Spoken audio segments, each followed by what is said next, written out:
Ooh, it's like extremely bright. Anywho, what's up, you guys? It's the CoverBoi Chronicles, and it's the CoverBoi, of course. And right now, I'm doing a Blood, Sweat, and Heels review.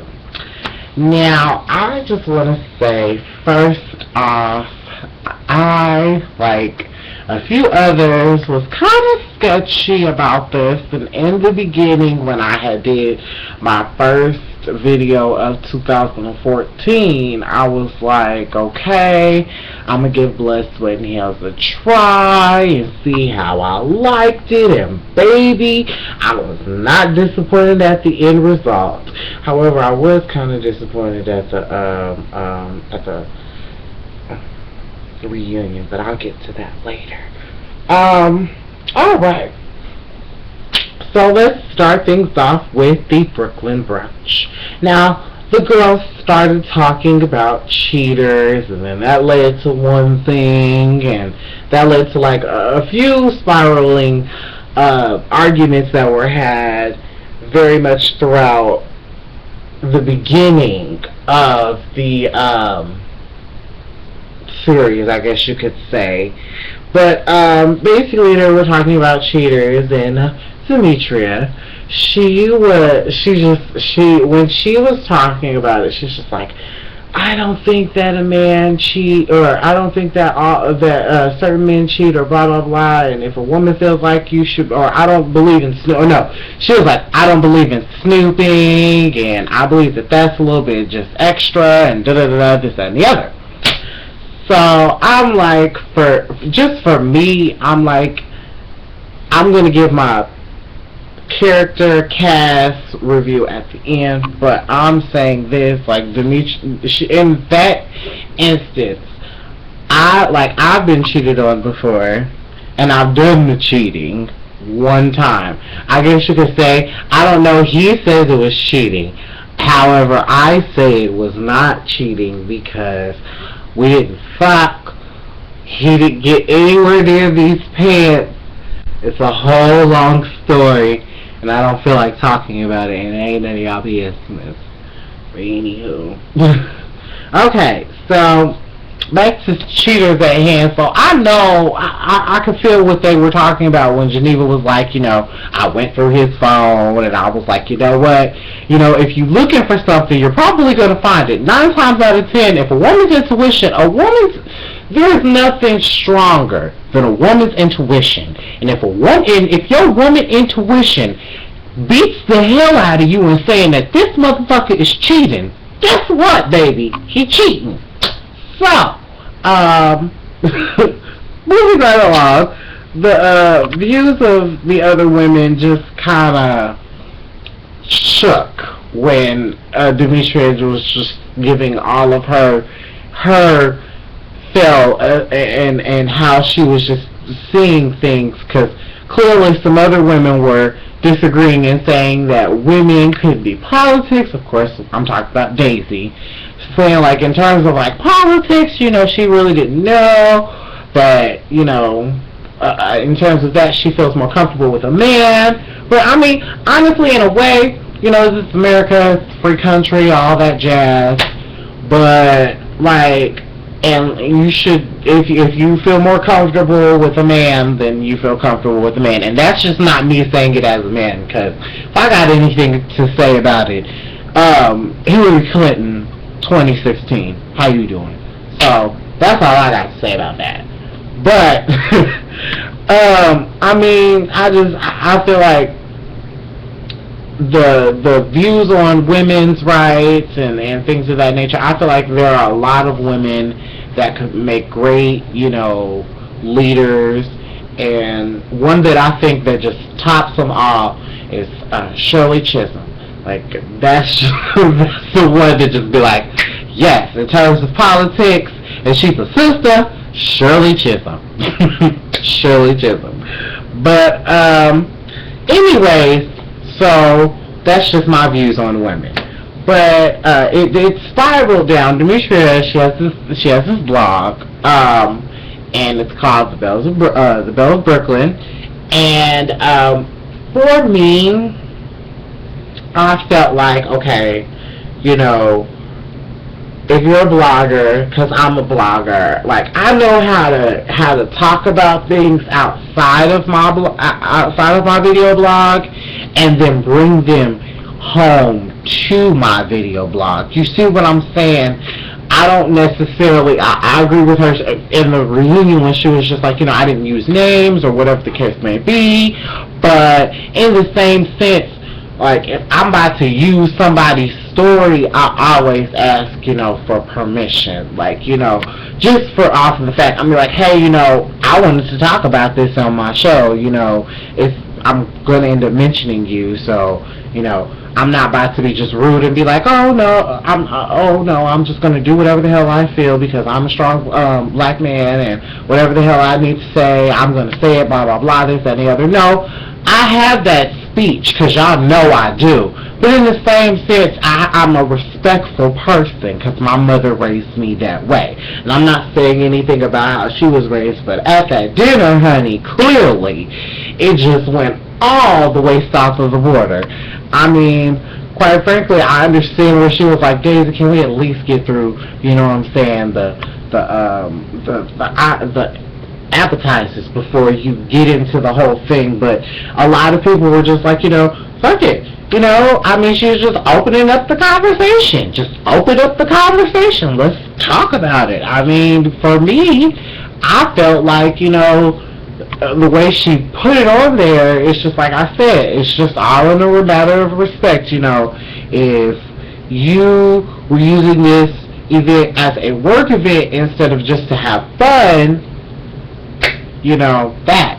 But she said that she wasn't bashing her, so I just, as long as it wasn't all that, and honey, I didn't read it, and I didn't need to because I felt like it was going to be a whole bunch of mess, and I like the light that I see the women in, or some of the light that I see them in on TV, so I'd rather not see all the gossip on the internet, because sometimes the gossip on the internet is worse than the shit you see on TV, honey, please believe me. Lord have mercy. Anyways,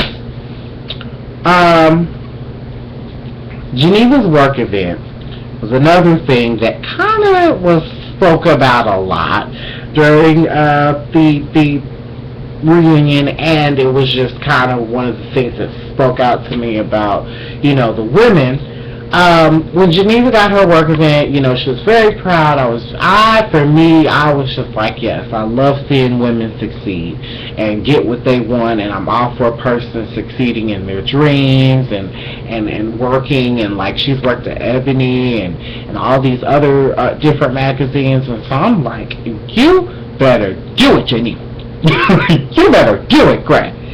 But no, I felt like she was doing it then, and then next thing you know, it's time for the after work luncheon or dinner or party or whatever the case may be.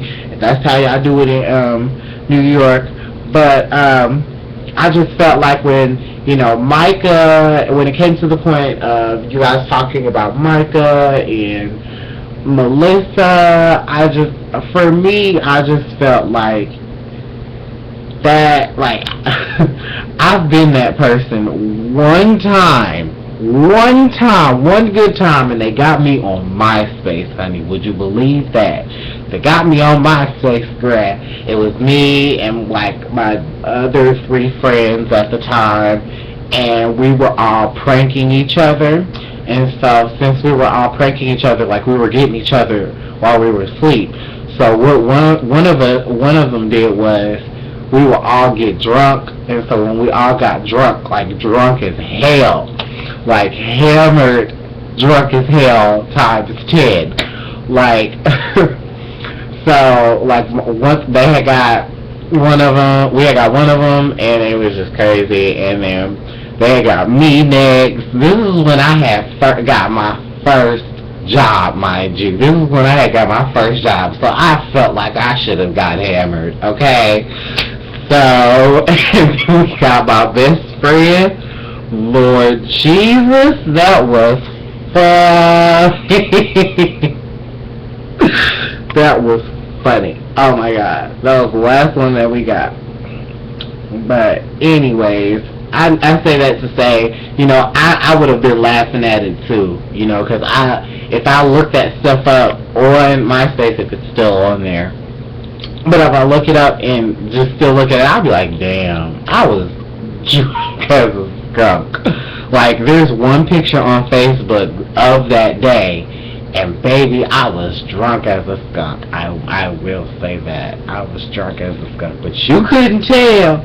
You will never be able to tell, honey. If you couldn't tell, you could not tell. Alright, the Hamptons event, however, you could tell that Micah had been going through some stuff before she had even walked in the door. So, I wanted to say a whole bunch of stuff about that, because that was just too much. So, she was right, and at the reunion, she was just like, I don't feel... she was like, I just felt like it was just negativity in the room, and on the tape, they were doing cattiness before. Now, I understand before, she was just being Micah having fun, and like she said, this has just been her forever. This has just been her forever. Like, no stops. People in high school have said, this is her. This is her. So, if someone, I'm going to quote a wise woman, if someone shows you who they are, believe them. Okay? Believe them. Please believe me. Marvin, please believe me. Okay? So if Micah is telling you, or if she's showing you just signs of just disconnect, you can see that the girl was disconnected and just trying to get away from something. You could tell. You could just see it in her body language and everything. Like, even though I wouldn't have known it or confirmed it or whatever the case may be, when she said, I don't want to talk about it, that lets me know something's going on. So I would have left her alone right then and there. It's just, everybody's trying to point the finger, like, yes, everybody could have done something differently. And then Demetria, for her to say, at the time, mind you, she was like, if you don't feel like you should have, if you don't feel, or if you did, I hate it when I try to quote people. She was just like, basically altogether, she was just like, when you have something like that, if you feel some type of way, you shouldn't leave the house. I was like, no, that's wrong. Don't stay in the house because you're going to shish kebab yourself or something of that nature. Do something stupid. You get out there and you go try and detach. So I see her point of going to the Hamptons and just going to go be around people that, care. Or so she thought. So, I mean, if I was to say for this instance, I would have to say I'm kind of Team Micah on this. Like, I'm very sympathetic towards her. I agree with what the women were talking about, it wasn't cool for her to try and go up in the house, and because at the end of the day, that's somebody's parents' house. You know what I'm saying? Regardless of whether you met them or not, you're not going to pay for that door if it's broke. Or if you were going to pay for the door, you shouldn't have did it in the first place because, when you get, a little juiced up, your battery starts to show how much juice you've had. So, I mean, I'm just saying, it's all in different ways. But Micah, I just, oh my goodness, I'll say more about her later. Then it became the Derby. I wanted to talk about the Derby. I felt like the way that they were treating Micah was kind of late. It wasn't right. It just wasn't right. I feel like a whole bunch of stuff, like at it's just, she's not playing the victim. And that's what they were saying at the reunion. She's not playing the victim at all. It's just when you're put in a different position, and from what we've seen, she's not so much of a victim, but the way that you guys are treating her puts her at a standpoint that she could possibly play a victim. If you look at it, if you take your shoes off for a second, or take your big girl panties off and put on, if you take off your Fruit Looms and put on some Victoria's Secret, you may get to see some different shit. You see what I'm saying? I'm not trying to say put on some different panties. What I am trying to say is think about it in the eyes of somebody else. One girl wears a different type of dress. All I'm saying, just think about it in different ways, honey. So, speaking of at the reunion, I did not like the fact that they had it at the clubhouse. I'm going to agree with what most of the people on Twitter said. I've seen all the reunions at different places. Never have I ever thought that they would do one at the clubhouse. Watch what happens live. I love Andy. Don't get me wrong. I love Andy. But, no, I wasn't feeling that. And then it almost seemed like when Andy was asking his questions for Micah, he was getting a little irritated. So I was like, and it was like 2 seconds from, oh my god, like, is she serious? Like, he kept giving that look. One more thing I want to talk about is the boat. I felt like that when they got on the boat, that was just, oh my god, that was just the worst. It started off cool. You know, this is what happens when strongly opinionated black women get together and they feel a certain way about something. And so when they try to hash it out, some of them can handle it, some of them can't. Some of them react differently, and some of them say things differently. And when I say they react and say things differently, like the way that words were said, like name calling, like calling Micah an alcoholic for one, is just rude. That was out of line. Y'all didn't necessarily all have to attack her and make her feel some type of way about Melissa and Daisy, even though they weren't there. And Geneva, you shouldn't be telling no damn body to shut the fuck up because of any damn reason. If you were put in the same predicament, and you like, well, I mean, I can hold my own, but damn, bitch, you know, I'm just saying. Like, come on now, y'all. But anyway, so I wanted to go ahead and just give my overall thoughts about the women, because it's kind of getting late into the show. So, Daisy, I felt like you grew some balls just a little bit at the reunion for snapping back at Geneva. Just a little bit, regardless of whether they say this is you or this isn't you or whatever the case may be. I get your point. I get a lot of the women's point of views of how they felt when they were on TV. You know, I see it. I see a lot of it. So I get the bubbly girl that she is. Micah, everybody say this with me. You are not a drunk. So, since Micah is not a drunk, everybody, and we've officiated that, I would like everyone to stop calling her an alcoholic, because just because she's had a rough part, or she had a rough part in her life, don't make it worse for her. You know what I'm saying? Just let things move on. And like she said, that don't stop her from partying. She's an older woman. She's trying to have fun, just being her and living her life up. You know, she's got her man. She's got a career. She's got great friends. What the hell else can she ask for? What does the Bible say? If the man thirsts, let him drink. And a woman is thirsty. So let this bitch drink, and still she let my people drink. Okay? Anywho. Melissa, I felt like you were just a badass. Like, I felt like, even though you had a rough start to your new profound career in real estate, and congratulations on 2 mil.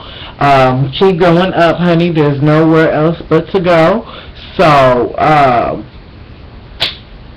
I loved seeing Melissa, and I also enjoyed seeing when I enjoyed it, but it was weird. But I thought that the one when Daisy was in her bedroom and she pulled the vibrator, and so I'm just like, okay. For one, I just think that's weird. I don't know. Just for me, I prefer the real thing. You know, I can't do a dildo. Just for me personally, can't do a dildo. I'm really not into. I mean, I don't get me wrong. Kinky shit, that's me all the way. You know, kinky shit is nothing. But as far as like you putting a strap on and using something else and then watching. Are you serious? This shit's nasty. You better go somewhere with that shit, or you better do something with it. How about that? Okay? Speaking of sex kittens, the biggest one that gave me my round meow mix is Geneva. I felt like when this girl walking around with these, Greg. But I think that's a sickening idea for most women. When you walk around and you're always, you know, feeling like, ugh, I want to pounce on somebody, you know. Keep those babies there. You know, that may be a nice, like she said, it helps your, you know, lips be a little bit more stronger. It helps you like 1, 2, 3, except it's not your lips on your face. Anywho, Demetria, I like you. I really like her. I like the fact that she's a very, very, very well-spoken, sweet woman. And let me tell you why I say she's a sweet woman. Because you can see behind all that hard shell exterior, you can see that when she talks to her men. You can see that when she's talking to her girls. You can see that if you know past reality TV. Because for me, I'm a person, when I watch reality TV, I know some of this stuff, I know a good percentage of it is edited. So I know that there's more to it. I'm not an average person where I believe that it's all real, everything you see. No, a good percentage of it is all edited. But I mean, it's all real, but it's like edited foolishness, some of it. But anywho, I feel like I do feel like she is a little meanie, though. I do feel like she is a little meanie. She's probably one of those kids that pushed people and would laugh. Or push you in the stand box and laugh. I wasn't one of those kids, if you were thinking, because I just laughed. But anyways, I felt like Bree gave me so much, no shade, of the, I liked her, and then I didn't like her. She just gave me this. She just made me feel up and down, and yeah, that's how I felt about her. I said, I'm gonna take a cover lover poll, because Lord knows it's about time for one. My cover lover poll is, which one are you? Are you a loud, or are you a proud? Because that's the louds are Daisy, Micah, and Melissa, and the prouds are Geneva, Demetria, and Bree. So, which one are you? Are you a loud or are you a proud? CoverBoi comment is, this show is filled with strong, beautiful, independent black women and black busy women. Busy business. Just, they've always got something to do. Like, these women are doing their thing and just doing it. These women are busy in love, busy at work, busy in New York, just busy living their lives and having so much fun. And I definitely say this is a must-have for a second season. It's almost required to have a second season. So, be sure to tweet the show. New cover lovers, CoverBoi Chronicles, my like page, my Facebook, my Twitter, my Instagram. Be sure to like, comment, and y'all know what to do. Subscribe to TheSpiritsoulstar, my YouTube channel. Okay, my lovelies, let me know what blood, sweat, and heels was for you. Was it blood, sweat, and all the tears? Bye.